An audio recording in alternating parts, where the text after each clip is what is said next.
comment est-ce qu'on sait qu'il y a un amour? Je ne sais vraiment pas comment poser cette question, mais je laisse Pasteur Vaz commencer. Alors, peut-être permettez-moi, comme c'est vraiment pour l'école du mariage, ce verset-là, pour moi, c'est l'un des versets les plus importants. Il est dit, tu aimeras l'Éternel ton Dieu de tout ton cœur, de toute ton âme et de toute ta pensée. Et tu aimeras ton prochain comme toi-même. Et il est dit que de ces deux commandements dépendent les prophètes et dépendent toute la loi. C'est ça. Donc, que ce soit dans la chrétienté, je pense aussi dans l'islam, c'est vraiment le commandement par excellence. Donc, quand on parle d'amour, c'est vraiment un sujet important, comme l'a dit l'imam tout à l'heure, il faut qu'on le comprenne. Alors, l'amour est lié aux trois dimensions de l'être humain.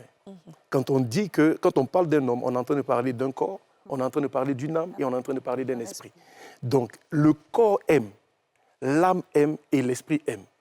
Le problème avec beaucoup d'entre nous, c'est qu'on commence nos relations d'homme-femme avec l'amour du corps. Et quand on parle de l'amour du corps, c'est l'amour des cinq sens. J'ai vu une femme, mes yeux l'ont vue, j'aime ses rondeurs, vraiment, je ne pense qu'à elle et je crois aimer.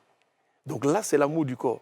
Donc tout à l'heure, en tout cas par la grâce de Dieu, j'espère qu'on va pouvoir montrer les limites de chaque forme d'amour. Mais alors, dans le langage biblique, il y a trois mots différents. Il y a ce qu'on appelle l'amour éros. C'est de ce mot que vient l'amour érotique. Quand on parle de éros, c'est tout ce qui est charnel. Et puis vous avez l'amour philéo, qui est l'amour de l'âme. Ça, c'est l'amour de l'affection. Ah, c'est vrai que quand je l'ai vu au départ, je l'ai trouvé court. Mais en parlant avec lui, j'ai fini par m'attacher à lui. Honnêtement, je ne vois même plus sa taille. Donc, il y a un attachement qui est venu, mais c'est l'amour de l'âme. Et puis, il y a une autre forme d'amour qu'on appelle l'amour agapao. Lui, il ne ressent rien, il ne pense rien. C'est l'amour de l'esprit. Et lui, en général, il marche pour accomplir la volonté de Dieu. Donc, quand quelqu'un dit qu'il veut vous marier, là, posez-lui là. Quand quelqu'un dit je t'aime, il faut lui demander tu m'aimes comment? Est-ce que tu m'aimes Eros? Est-ce que tu m'aimes Philéo ou tu m'aimes Agapao?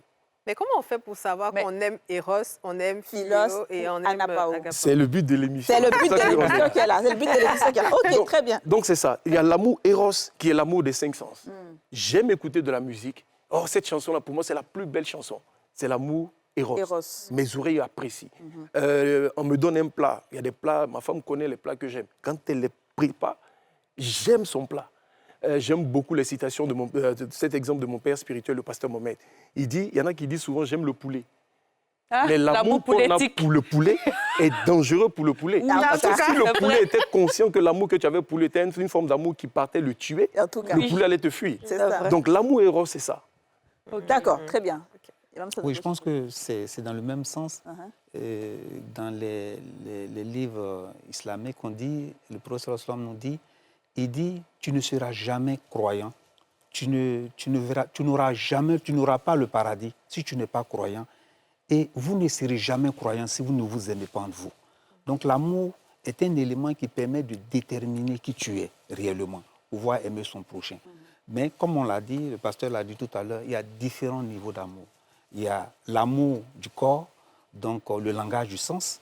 Je te vois à la télévision, je dis, celle-là, je l'aime, parce que par sa manière d'être, par sa manière de parler, par sa manière de bouger, par le physique, ce que je vois m'attire. Généralement, pour beaucoup, c'est ce qu'on observe souvent. Les gens disent qu'ils aiment, mais généralement, c'est ce premier niveau-là. Il vient vers vous, je pense que vous avez ça, des gens qui vous voient, ils vous aiment en même temps, sans avoir un jour parlé avec vous. Mais c'est ce premier niveau d'amour-là dans lequel nous sommes. Et c'est la raison pour laquelle, lorsqu'on fait l'école du mariage avec les couples, il y a une question qu'on leur pose. On demande aux deux parties pourquoi. On demande à madame pourquoi elle a choisi monsieur. Et puis on demande à monsieur, ils écrivent à monsieur pourquoi il a choisi madame. Mais souvent, les gens écrivent des choses différentes. Donc, tout part par là, c'est ce qu'on a dit la dernière fois, on dit tout part par le casting. Quand tu ne sais pas pourquoi on t'a choisi, après c'est la catastrophe dans le couple. Quand tu ne sais pas pourquoi on t'a choisi, souvent on t'a choisi, comme on est au premier degré, on t'a choisi parce que, à cause de ta forme, à cause de ceci, en ce moment-là, si tu ne prends pas, si tu ne fais pas garde, le jour que ça baisse, tu vas voir qu'il va aller ailleurs. En fait. Voilà. Et en fait, justement, Imam, quelles sont les caractéristiques ou les critères qui devraient définir le vrai amour? Et on sait que, ce que le monsieur a écrit, c'est bon, c'est que c'est l'amour qui peut durer dans un foyer. Non, en fait, ou bien il n'y a pas de... On peut prendre quelqu'un selon différentes formes. C'est ça. Et c'est pourquoi tout à l'heure, nous allons dire quelles sont les limites. En fait, moi, je pense qu'on doit aller sur les limites plutôt. Voilà. Plutôt Non, que- non, il faut définir les différentes formes d'abord. Ok. C'est-à-dire l'amour physique. Oui. On aime quelqu'un parce que Elle a une belle forme. sa carrure, vous avez vu, Mohamed Ali disait « je suis le plus beau, je suis le plus fort, je suis le plus puissant ». Mais quand tu l'as choisi comme ça, parce qu'il est très beau, parce qu'il est bien élégant, parce qu'il sait faire, mais quand tu le choisis, et puis vous voyez comment il a fini C'est vrai. avec la maladie qu'il a eue, Alzheimer. et puis vous avez vu la femme qui était avec elle, Avec lui. avec lui, malgré ça, elle est restée. Ouais. Parce que si c'était ce ce type-là qu'elle avait choisi, elle part. C'est vrai. Et c'est normal qu'elle parte, parce que c'est à cause de ça qu'elle a choisi. Il y a des gens, leur amour se trouve à ce premier niveau-là. Alors que ce premier niveau-là d'amour, ça va disparaître un jour. Alors, donc, quand on parle de l'amour Eros, alors vous devez comprendre que toutes les 3 formes d'amour sont magnifiques. C'est ça. Quand on ressent de l'amour pour quelqu'un Eros, je dis, vous êtes envahi par une forme de sentiment. Permettez-moi de vous donner un exemple. Un jour, un des fils du roi David tombe amoureux de sa propre sœur. Normalement, on ne tombe pas amoureux de sa sœur. Ouais. Lui tombe amoureux de sa sœur au point d'être malade. Son corps a chauffé. C'est-à-dire, vous voyez le degré d'amour. C'est-à-dire, je suis tellement amoureux que, comme je ne peux pas avoir cette personne-là, Je suis malade. je suis tombé malade physiquement. Ouais. Et quand les médecins viennent, on te voit malade.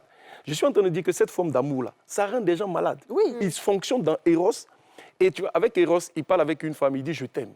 Il est dans son sérieux, il est convaincu de ce Oui. qu'il est en train de dire. Mais Eros peut aller dire aussi à une autre femme le lendemain « je t'aime aussi ». Oui. Et puis il ressent effectivement Mais des toi, choses. Mais ça, Abidjan est dans Eros, alors. En fait, non, j'avoue, donc ça, c'est une forme d'amour. Donc lui, il tombe amoureux de sa propre sœur. Et il va tendre un piège finalement à sa sœur va arriver et il va violer sa sœur. Sa sœur va lui dire, mais c'est vrai que c'est une abomination que tu veux y aller avec moi. Mais dans notre culture, si tu m'aimes vraiment, va voir papa. Il se peut qu'il me donne à toi comme époux. Le monsieur n'a pas écouté. Il était concentré sur son envie de maintenant et tout de suite, il fallait qu'il couche. La Bible dit, dès qu'il finit d'abuser de sa sœur, dès qu'il finit, on dit qu'il a ressenti une aversion pour elle qui était beaucoup plus grande que l'amour qu'il avait. c'est ça. Je suis en train de dire quoi? L'amour Eros, c'est un amour limité. C'est ça. C'est un amour qui ne dure pas dans le temps. Quand on dit qu'on voit une belle femme, mais les amis, je dis, ça se constate même dans la nourriture. Admettons que demain, je vous livre de la glace. On me dit, hey, le pasteur, il est gentil, hein? Vanille ou chocolat. Mais je le fais matin, midi et soir. Je pense que si vous mangez le matin, vers le soir, vous allez peut-être distribuer à des gens. Ouais. Mais si je le fais chaque jour, pendant 2 mois, à un moment donné, vous allez dire, mais le pasteur, là, c'est un sorcier ou bien? Il veut me tuer ou bien? On a En fait des fait, glaces c'est avec pas des des pourquoi? glaces, là, c'est quoi ça? Parce que la glace finira par vous dégoûter. Ouais. Ouais. Donc, l'amour des 5 sens a toujours des limites. Ok. Ce que je vois aujourd'hui qui est beau à mes yeux ne sera pas beau demain. C'est vrai. Regardez quand on vous offre nouvellement un téléphone. Vous avez le téléphone, vous le découvrez. La première fois que moi j'ai eu un téléphone qu'on ouvrait, mais toute la nuit j'étais dessus. Après j'ai fini de voir les fonctionnalités. Au bout d'une semaine, c'est devenu un téléphone. Tu déposes ça là-bas même. Mais c'est la même chose pour un homme qui aime une femme. Il a vu ses rondeurs, vivre avec elle pendant 2 ans. À un moment donné, les amis, ce sentiment qu'il a eu à un moment donné va disparaître. C'est vrai. C'est parce que c'est l'amour Eros. Ce n'est pas la faute de l'homme, ça va disparaître. La mauvaise nouvelle, je veux dire à une femme qui croit qu'elle est la plus belle et que cet homme qui est en train de mourir pour elle aujourd'hui ne va jamais l'abandonner, il va finir par ne plus t'aimer. C'est Parce vrai. que Eros a toujours des limites. Très On bien. ne peut pas aimer éternellement. D'accord. Ça, c'est l'amour Eros. Ça, c'est l'amour Eros. Donc, ça finit. Donc, c'est un Ça, amour qui a des limites. Il faut être Ensuite. conscient que quand quelqu'un dit qu'il vous aime, posez-lui la question, tu m'aimes comment? Mais lui, il ne pourra pas expliquer. Il ne pourra va pas dire dire en fait. non, Parce que lui, il va dire j'aime oui, ton c'est... comportement. Et surtout s'il a fini de regarder cette émission, il va dire c'est l'amour de l'âme que le pasteur a dit. Non, allons-y. je t'aime. Non, allons-y. L'amour Eros, c'est l'amour, on connaît, c'est les 5 sens. J'aime ta voix. Le pasteur parlait, l'imam parlait tout à l'heure d'une Mohamed liste. Ali. C'est-à-dire que tout ce qui est charnel, on le voit. Ils sont bons. Tu sens bon, j'aime bien ton feeling, tu es musclé. J'aime quand Les muscles t'as vont vu finir. plaquer. J'aime ton haleine. J'aime ton haleine, j'aime ta propreté. Vous savez, tout ce qui est des 5 sens là. OK. Si l'amour s'arrête là, je vous dis que cet amour-là va finir. D'accord. C'est l'amour Eros. Très bien. Passons au sujet. L'amour Oui, philéo. Tu veux rajouter, pardon? Oui. Ce que je voulais ajouter, pour ne pas que les gens disent qu'il ne faut pas regarder Le physique. l'aspect physique. Ce qu'on dit ici, c'est que ça ne suffit pas. Ouais. C'est ça. Parce qu'il va arriver un moment, Où ça va passer? ce mari que tu as pris pour son physique là, ça ne paye pas loyer. Hein. C'est ça. Ah, Ça paye pas non, mais l'eau, ça vraiment. ne paye pas le courant. Donc, Sois béni. arrivé un Oh là moment, là. Oui. tu vas voir que ça se limite. Ouais. Mais oui, s'il C'est te de ça plaît. qu'on parle. Très bien. Donc, ça dit qu'il faut évoluer à un autre niveau. Ah C'est oui. ça. Donc, je pense que... Évoluons maintenant. Merci. Donc, même payer le loyer, c'est Eros. Ouais. C'est charnel. Oui. Pourquoi? Donc ça, c'est peut-être le côté physique. Non, je veux dire que Le c'est... côté financier, On peut-être. ne marie pas quelqu'un, on ne dit pas qu'on aime quelqu'un à cause de son argent. Non, ça, Une c'est fois vrai. que vous le faites, c'est Le charnel. mariage, c'est pas Ouais, ça, c'est c'est ça. vrai. Voilà. Les finances d'accord. interviennent obligatoirement. Mais je veux dire, si c'est la raison, Ouais. Oui. c'est Ça, charnel. c'est gâté. Ah, Voilà. Eros est versé à Abidjan. Voilà. Et puis maintenant, vous avez l'amour filial. L'amour filial, c'est l'amour de l'amitié. C'est peut-être, comme je l'ai dit tout à l'heure, je n'ai pas trop aimé le physique de la personne au départ, mais à force de parole, ça. il y a une certaine forme d'amitié qui est née. Et puis finalement, je vois que les limites physiques même que j'avais, je ne les vois plus.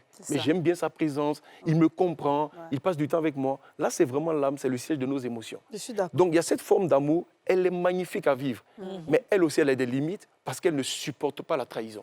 C'est vrai. Le jour où on vous trahit, vous allez voir que cet amour-là peut se Où on vous transformer parle en haine et mal. en colère. Où on vous parle Où mal, on on vous vous brise, insulte. où on vous On vous insulte. brise. Récemment, j'ai fait une série sur les relations toxiques, mais c'est exactement ça. Vous êtes dans une relation, vous donnez l'amour, mais vous ne recevez pas. On vous brime, on vous blâme. Vous cherchez de l'affection, vous ne l'avez pas. Donc je veux dire que ça, il faut comprendre que cette forme d'amour aussi a des limites. Mais comment reconnaître que c'est cette forme d'amour? C'est l'amour de l'attachement. Tu ne m'as pas appelé, ça fait 2 jours. Mais toi, tu ne m'offres jamais de cadeaux. On est toujours à la maison, on ne sort jamais. Pourquoi? Parce que votre âme réclame de l'affection.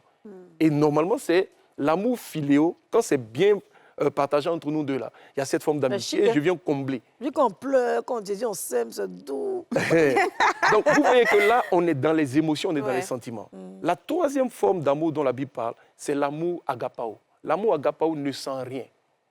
Mais c'est une forme d'amour qui marche avec ses valeurs, avec ses principes. Par exemple, Mais c'est les principes de Dieu, par exemple. Vous voyez, le principe qui dit, je ne veux pas tromper ma femme. Le principe qui dit, je ne veux pas que mes enfants grandissent dans une famille disloquée, par exemple. Donc, il y a des gens qui ont des valeurs comme ça. C'est ça. Mais normalement, nous, ce qu'on enseigne à l'école du mariage, c'est on ne veut pas suivre tes valeurs. Tes valeurs ne nous intéressent pas parce que tu n'es pas un homme de confiance. On suit plutôt les valeurs divines. Quelle est la pensée de Dieu concernant le mariage? Quelles sont les valeurs divines concernant le mariage pour qu'un foyer marche? Par exemple, Dieu sollicite l'amour agapao quand il dit « aime ton ennemi ». Ouais. Les amis, est-ce qu'on peut ressentir de l'affection pour l'ennemi? jamais. Non. Il y a de l'impossibilité. C'est vraiment de l'impossibilité. Mais on le fait pour Dieu. Des fois, on n'a pas le choix. Non, Ça, justement, c'est c'est ce que je suis en train de dire. Maintenant, tu Dieu cherches va solliciter. bénédiction. Mais pourtant, Dieu dit aime ton ennemi. Ouais. Il dit aime ton prochain comme toi-même. Mais concernant ceux qui te maltraitent, il dit prie pour eux. Fais-leur du bien. Donc, pour pouvoir faire du bien à un ennemi, si vous interrogez vos émotions ne Non. seront pas d'accord. Oui. C'est ça. Il faut plutôt marcher maintenant selon la décision. C'est ça. Donc, il y a ce qu'on appelle l'amour-décision. C'est ça. J'ai fait un choix de vie et je marche selon le choix de vie. Moi, par exemple, j'ai décidé que ma femme, là, je ne vais pas la laisser. Mais parce que dès le départ, la parole, je connais la volonté de Mon Dieu. mari dit pareil. J'ai Il pas y a compris. des hommes qui disent ça. Ouais. Oui, mais C'est c'est... vrai. Non, mais je veux déjà que vous puissiez comprendre cette forme C'est ça, d'amour-là cette forme qui n'est très pas bien. dans ce que je ressens, C'est Est-ce vrai. que c'est ça l'amour aussi des parents envers leurs enfants? justement. Alors, je vais aller d'abord dans la nourriture pour que vous puissiez bien comprendre. Tout à l'heure, je vous disais que la glace, vous allez voir que la glace, là, vous ne pouvez pas manger la glace tout le temps C'est ça. parce que ça finit par vous dégoûter. Mais est-ce que vous savez qu'il y a des types de repas que nous mangeons depuis qu'on est enfant? Oui. Mais pourquoi? Parce que ça n'a pas commencé par notre décision. Ça a commencé par une obligation. C'est ça. C'est vrai. Oh, je ne sais pas si quelqu'un Comme comprend. à Café Poisson. Un jour, j'ai reçu un papa chez moi. Pousse, pousse, ça n'a jamais dégoûté. J'ai reçu un papa chez moi. Je lui ai donné, j'ai fait plusieurs plats parce que je voulais l'impressionner. À la fin de son repas, il dit, bon, il va prendre un petit morceau de foutou. Et puis il m'a dit, mon fils, tu sais que je ne serai pas rassasié s'il n'y a pas saka. Le riz. C'est-à-dire s'il n'y a pas riz là, Oui, ça c'est vrai. je ne serai pas rassasié. Ouais. Qu'est-ce qui fait que lui mange le riz tout le temps? Les amis, ce n'est pas Eros. C'est dans une forme de, depuis les petits, on l'a C'est tellement ça, obligé que c'est exactement. devenu sa nature. C'est vrai. Ouais. L'amour agapao dont je parle, c'est un amour qui aime pour toujours. Ouais. C'est vrai. Les amis, je ne suis pas théorique. En Ça fait- fait 23 ans, j'ai fêté sans fin d'année avec ma femme. Mais j'ai ma femme, comme au début. Non, C'est l'amour C'est décision. ça en fait. c'est c'est, le père spirituel de mon mari. on va